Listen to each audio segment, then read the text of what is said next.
Spider-Man and his vehicles.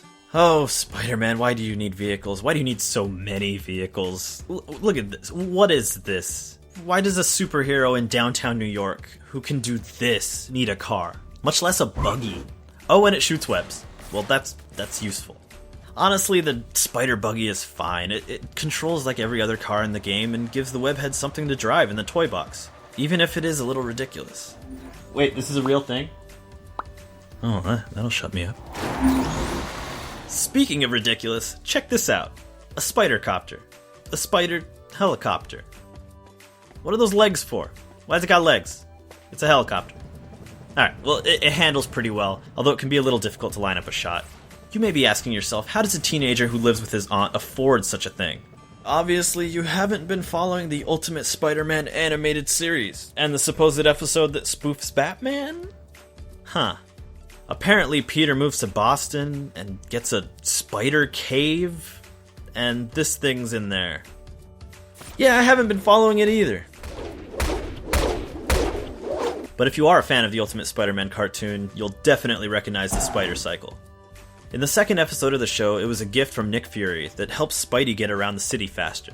We call it the spider cycle. I mean, it's cool and all, but why do I need a motorcycle? I can get anywhere by flip.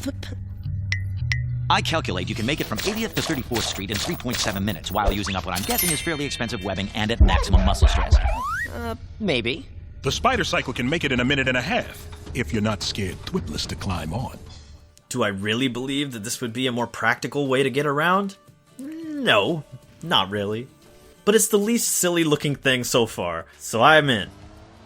Unfortunately, they couldn't incorporate the web lines that it can shoot out in the show, but at least they've added the small touch of web balls shooting out of both ends of the vehicle.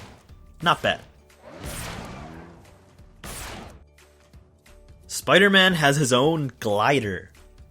It's funny that it controls almost exactly like the spider copter, but the difference is that you can easily equip and unequip it, making this a much better choice.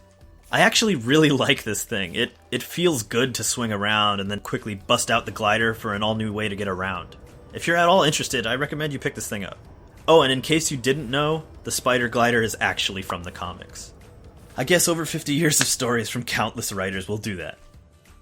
The Alien Symbiote costume disc is exactly what it sounds like. You get to play as Black Suit Spider-Man. Of course, you don't need this if you have the figure, but since the latest update, these two figures have slightly different movesets, and the power disc no longer makes the Black Suit figure revert back to the traditional Spider-Man's costume. Kind of a weird thing to patch out.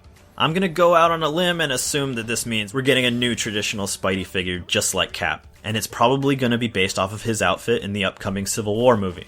And I'm okay with that. I love the Spidey Sky Power Disc. This thing turns your toy box into a beautiful nightscape of New York City, with giant webs stretched across the buildings. The silhouettes of the skyscrapers and the glowing lights echoes cartoons like Batman the Animated Series, and that's a very good thing. If I had to criticize this skybox, it would be that the view is so far away from the city that it feels like you're outside of it.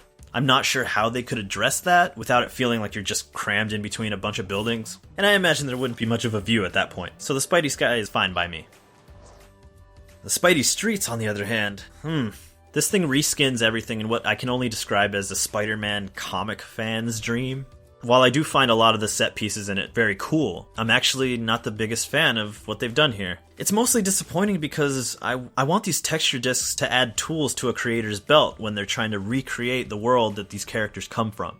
And in what universe do the streets and sidewalks have Spider-Man comics printed on them? Who is this for? Like, I get that it's cute, it's like a wink and a nod to fans, and that's great, that's fine, but like, if I'm making a Spider-Man playset that's like supposed to be the city, I feel like it's a missed opportunity. I feel like it's almost there, but then it just completely rips you out of the environment you're building.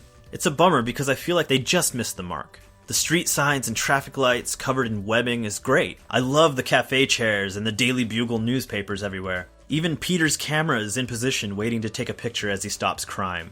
These could have been a very useful set of Spider-Man set pieces, but the comic book sidewalks just kill any immersion you might have. It's just too bad. And I'm willing to admit I may be hating on this too much. If you like it, more power to you, but it just turns me off.